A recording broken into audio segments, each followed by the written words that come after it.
Cuesta no decirme colita, ¿no? Ay, cuesta, sí, si vos me permitiste, Colita, entonces, ya no, porque además un apreciado amigo, Colita. ¿Cómo estás, Colita? Bueno, ¿cómo te trata la nueva función, Colita? Te agarró en un momento muy difícil de sobrellevar ¿no? Sí, fue un momento difícil, ¿no? Bueno, yo me tocó justo asumir el día 9 de marzo y el día 12 nos comunicó el gobernador que suspendíamos las clases presenciales y el 13 arrancamos con la estrategia esta que estamos llevando adelante, que es la de aulas abiertas, aunque las escuelas estén cerradas y trabajando desde la no presencialidad, desde los entornos virtuales. Así que bueno, sí, la verdad es que fue un momento inédito en la educación, porque bueno, no teníamos antecedentes de este tipo de situaciones, ¿no? Mirá que vos tenés experiencia en educación, pero esta no la tenía, ¿eh? Este sí que como No, no, dice, no.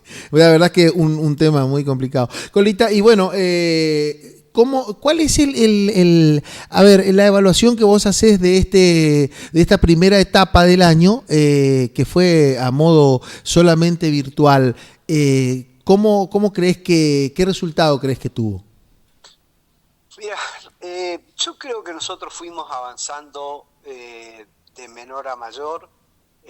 Me acuerdo que el 12 cuando tuvimos que interrumpir las clases, la verdad es que fue pensando en una semana, en 15 días, que era una suspensión Claro. relativamente breve. Ujú. Después se fue extendiendo. Y fuimos creciendo, yo creo que fuimos creciendo como sociedad, fuimos entendiendo esta pandemia como sociedad, nos fuimos cuidando.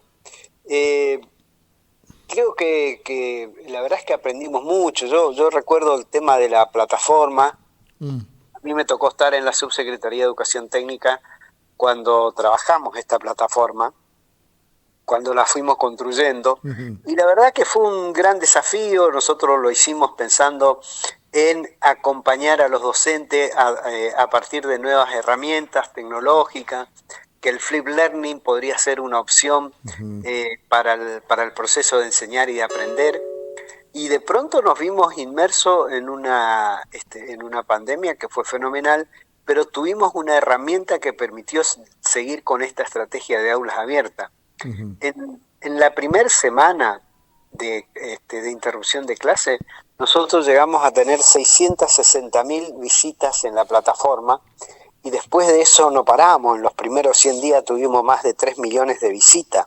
Ujú. Y eso significa el interés de la ciudadanía, significa el interés de los padres, de los estudiantes, para seguir adelante con el proceso educativo, que como vos señalaba, fue inédito, digamos, nadie se esperó esta situación, nos sorprendió a todos y felizmente tuvimos una eficaz respuesta porque la otra vez leía de una ONG que se llama Radar Educativo, donde Ujú. están muchos especialistas del país trabajando, Ujú. que ponderaban la plataforma Bacurarí como una de las plataformas educativas con mayor, digamos, amplitud y mayor alcance porque abarca a todos los niveles, a todas las modalidades. Ujú. Y me parece que bueno, que eso es muy bueno, que pudimos avanzar, que pudimos dar eh, podemos dar respuesta a esto, ¿no? Ahora, Colita, el gran tema es qué falta para esto. Por ahí vemos que algunos docentes plantean el tema de la conectividad, algunos alumnos. ¿Cómo se ajusta eso? Porque, y planteo esto porque a ver, si nosotros hay algo que destacamos es el manejo que ha tenido el gobernador de la provincia y el gobierno en su conjunto con el tema de la pandemia, ¿no? Los números están a la vista, más allá de lo que se pueda decir o se pueda querer endilgar. Hubo un manejo impecable prácticamente, está habiendo, ¿no? Y esto lleva a pensar que las clases estarán todavía, el gobernador dijo, este no es el momento, vos también dijiste, bueno, por ejemplo, tomé una frase tuya, los colectivos no son lo mejor para los alumnos en este momento, entonces digo, en ajustar, ¿qué habría que ajustar docente, alumno, escuela, comunidad? Mucho, me parece que mucho. Uh -huh. En primer lugar, yo creo que no hay que ser en estas circunstancias excepcionales.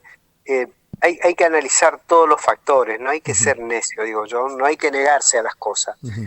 Una de las cosas que yo veo es que tenemos estudiantes desconectados.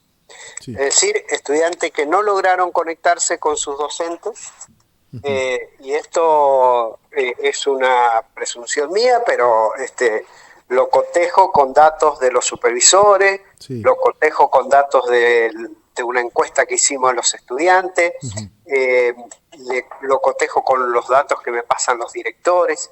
Entonces, hay que salir a trabajar con estos estudiantes que hoy están desconectados. Desconectados no solamente en el sentido de la virtualidad, digamos, ¿no? Que no tienen conectividad, sino desconectados que no fueron ni siquiera a buscar las cartillas impresas que le estuvimos entregando en cada una de las escuelas para aquellos que no tuvieran conectividad. Sí. Se entregaron muchísimas cartillas en todo este tiempo. Entonces, me parece que ahí hay que salir a la búsqueda de esto. Esto es un gran desafío, Hugo. Es un gran desafío porque si no, vamos a tener una legión de estudiantes que van a ser, como fruto de esta pandemia, de alguna manera o repitentes o que van a abandonar el sistema educativo. Y eso es lo que tenemos que evitar, eso es lo que no queremos. Así que el gran desafío primero es ir a buscarlos. En educación secundaria tratamos de favorecerle con las evaluaciones, le propiciamos evaluaciones así virtuales, lo pueden hacer en este momento.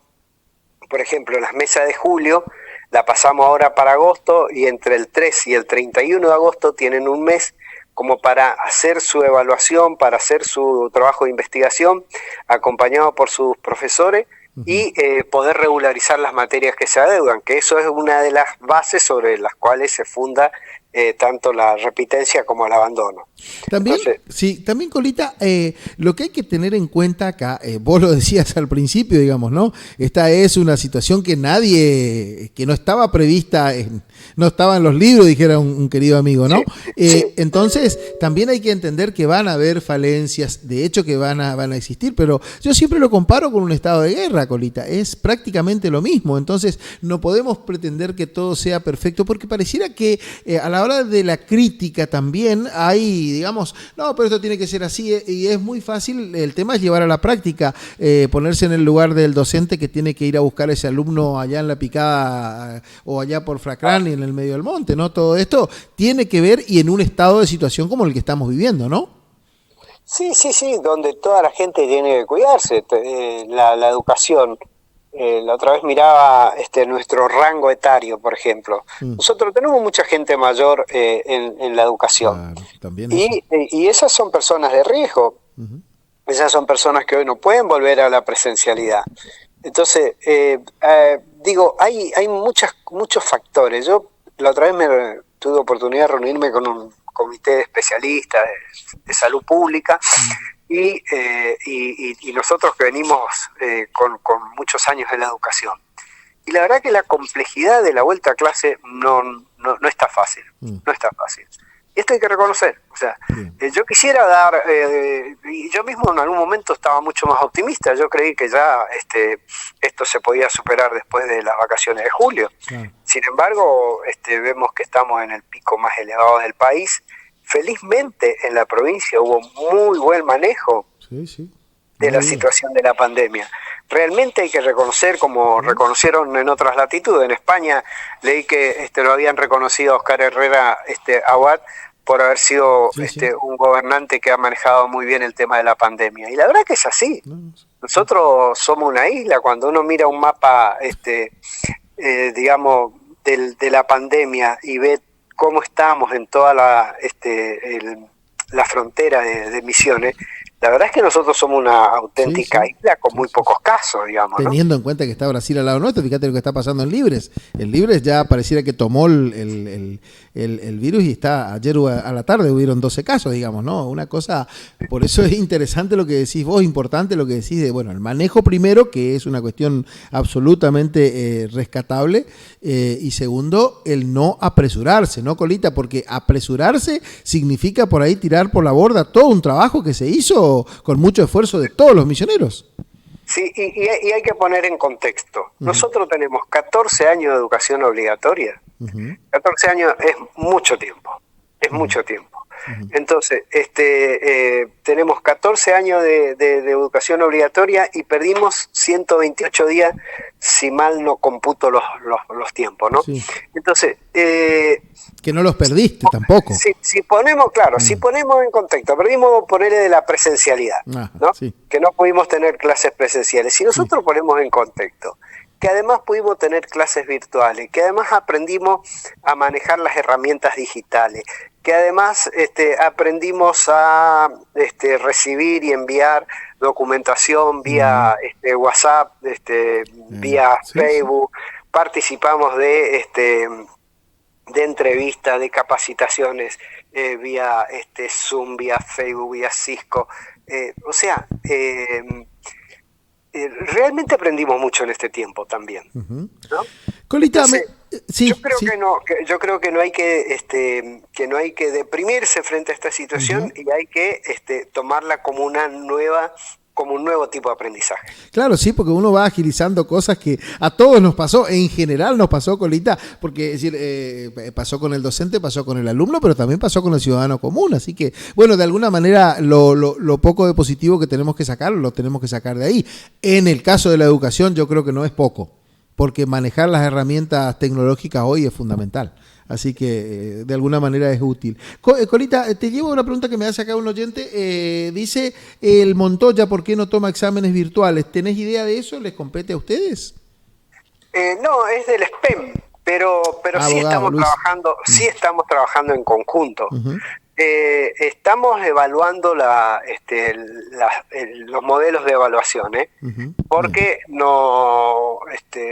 hay muchas universidades que son a distancia, plenamente a distancia, y toman sus evaluaciones y es parte de la rutina. Cuando tenemos estrategias presenciales, la Ley Nacional de Formación Docente, en ese sentido, establece la presencialidad como un requisito para la formación docente. Entonces, ahí tenemos un problema, un problema normativo que hay que subsanar, ¿sabes? Sí.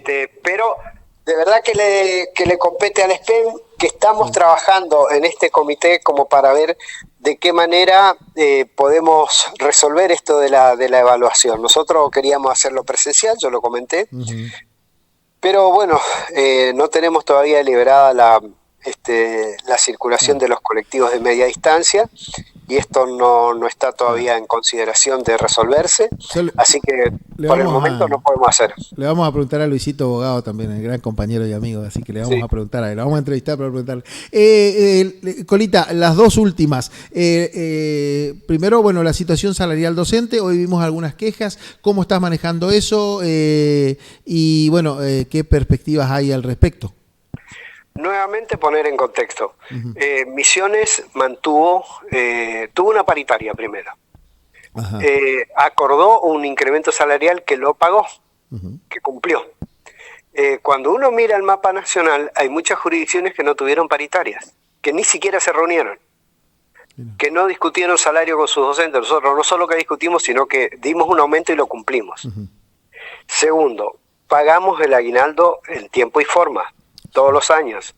Le escuché recién al gobernador que mañana sí, 30, comenzamos a pagar los sueldos a los jubilados y el 31 a los activos. Sí. Estamos con el pago de salarios regularizado. Cumplimos con la paritaria acordada. Y estamos en tiempo de seguir discutiendo. Pero hay que entender que estamos también frente a una excepcionalidad que significó una gran merma en la coparticipación federal, que significó una gran merma en la recaudación propia. No obstante esto, el gobernador siempre nos dijo, cuando podamos salir de esta, vamos a seguir trabajando con la recuperación del salario docente. O sea, estamos abiertos a seguir discutiendo, y la Nación en la semana pasada acordó la continuidad de un fondo extraordinario, el incentivo docente, que son 4 cuotas de 1.210 pesos, son 4.840 pesos, de un adicional del Fondo Nacional de Incentivo Docente, que esto sí se acordó en paritarias nacionales y que obviamente beneficia a los docentes. Ahora la última, Colita. Desde tu perspectiva, vos tenés años de experiencia en la docencia y bueno, y estás llevando adelante esta enorme responsabilidad en pandemia. ¿Crees que pueden volver las clases antes de fin de año o no, de acuerdo a tu visión personal? No, yo tengo expectativa de que vamos a volver a la presencialidad. Bien. Yo tengo expectativa. Que este año, estas expectativas son locales, son más creo, en la provincia de Misiones. Bien. ¿No? Bien. Creo que sí. Colita, te agradecemos infinitamente este tiempo que nos brindaste. La verdad es que nos sacaste de un montón de dudas y además comunicar de esta manera, la verdad es que es muy importante para el docente. Acá tenemos muchos docentes pendientes, muchos alumnos, así que muchos padres también. Así que el agradecimiento enorme, todos los éxitos, Colita, y a disposición tuya como siempre. Bueno, gracias, Hugo. Un abrazo grande. Abrazo grande. A la audiencia. Gracias.